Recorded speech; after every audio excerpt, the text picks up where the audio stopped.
নিরামিষ দিনে দুপুরের পাতে এরকম ফুলকপি আলুর ডালনা থাকলে খাওয়াটা পুরো জমে যায়। নমস্কার বন্ধুরা, কিচেন অফ সোনটাই চ্যানেলে আপনাদের স্বাগত।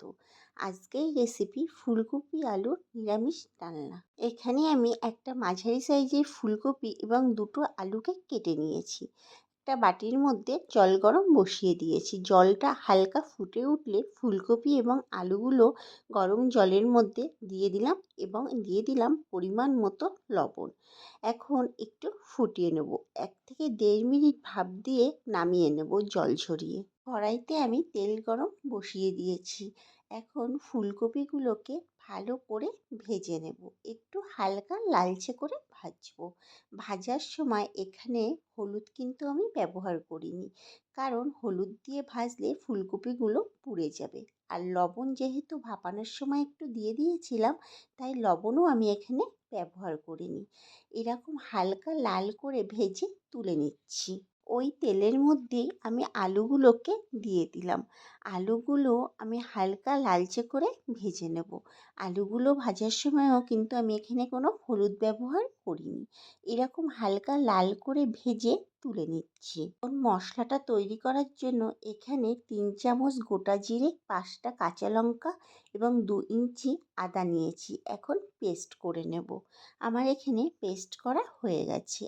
আমি আর একটা মশলাও তৈরি করে নেব। 2 চামচ নিয়েছি পোস্ত এবং 12টা কাজু বাদাম। এই পোস্ত এবং কাজু বাদামের পেস্টটাও করে নিয়েছি। কড়াইতে আরেকটু তেল দিয়ে দিয়েছি। এর মধ্যে গোটা জিরে, শুকনো লঙ্কা, গোটা গরম মশলা এবং তেজপাতা ফোড়ন দিয়ে দিলাম। 30 থেকে 40 সেকেন্ড একটু ভেজে নেব। এবার আদা জিরে লঙ্কা বাটার যে পেস্টটা করে রেখেছিলাম সেটা দিয়ে দিলাম। এর মধ্যে 1 চামচ লবণ এবং 1 চামচ হলুদ দিয়ে দিচ্ছি। এখন মশলাটাকে কষিয়ে নেব। এর মধ্যে দিয়ে দিলাম একটা টমেটো কুচি। সব কিছু ভালোভাবে কষাতে হবে। 2 থেকে 3 মিনিট কষিয়ে নেওয়ার পর এর মধ্যে দিয়ে দিলাম 1 চামচ রেড চিলি পাউডার। এখন সব মশলাগুলো ভালোভাবে কষিয়ে নেব যতক্ষণ না মশলা থেকে ভালোভাবে তেল ছেড়ে না যায়। দেখুন বন্ধুরা, আমার মশলা থেকে ভালোভাবে তেল ছেড়ে গেছে। এর মধ্যে পোস্ত এবং কাজু বাদামের পেস্টটা দিয়ে দিলাম। এখন সব কিছু আবারও ভালোভাবে কষিয়ে নেব। সামান্য জল দিয়ে কষিয়ে নিচ্ছি যাতে মশলাটা তলা থেকে পুড়ে না যায়। আর এই সময় গ্যাসের ফ্লেমটাকে আমি মিডিয়ামে রেখেছিলাম। আমার মশলাটা ভালোভাবে কষানো হয়ে গেছে। এখন ভেজে রাখা ফুলকপি এবং আলুটা দিয়ে আবারও ভালোভাবে কষিয়ে নেব।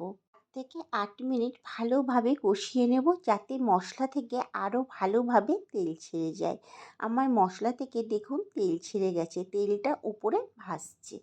এখন পরিমাণ মতো জল দিয়ে ভালোভাবে নাড়িয়ে দিলাম। 10 থেকে 12 মিনিট হাই ফ্লেমে ভালোভাবে ফুটিয়ে নেব। 10 থেকে 12 মিনিট ফুটিয়ে নেওয়ার পর দেখুন আমার ঝোলটা অনেকটাই শুকিয়ে এসছে এবং ফুলকপি আলুগুলো ভালো মতো সিদ্ধ হয়ে গেছে। এখানে আমি 1/2 চামচ চিনি দিয়ে দিলাম। এবার আবারও ভালোভাবে নাড়িয়ে নিচ্ছি। নামানোর আগে আমি এখানে 1 চামচ ঘি দিয়ে দিলাম। এখন ঘিটাকে ভালোভাবে ঝোলের সাথে মিশিয়ে নামিয়ে নিচ্ছি। পরিবেশন করার জন্য আমি একটা বাটিতে তুলে নিয়েছি। দুপুরের পাতে এরকম নিরামিষ ফুলকপি আলুর ডালনা হলে নিমেষেই সব ভাত শেষ হয়ে যাবে। আমার রেসিপিটি ফলো করে একবার হলেও বাড়িতে ট্রাই করে দেখুন, আশা করি ভালো লাগবে। ভিডিওটি যদি ভালো লেগে থাকে একটা লাইক এবং শেয়ার করে দেওয়ার জন্য অনুরোধ করছি। আমার চ্যানেলে আপনি যদি নতুন বন্ধু হয়ে থাকেন তাহলে চ্যানেলটিকে সাবস্ক্রাইব করে পাশে থাকার অনুরোধ করছি। ফেসবুক পেজ থেকে যদি দেখে থাকেন তাহলে পেজটিকে ফলো করে দেওয়ারও অনুরোধ রইল। দেখা হচ্ছে নতুন একটি ভিডিওতে।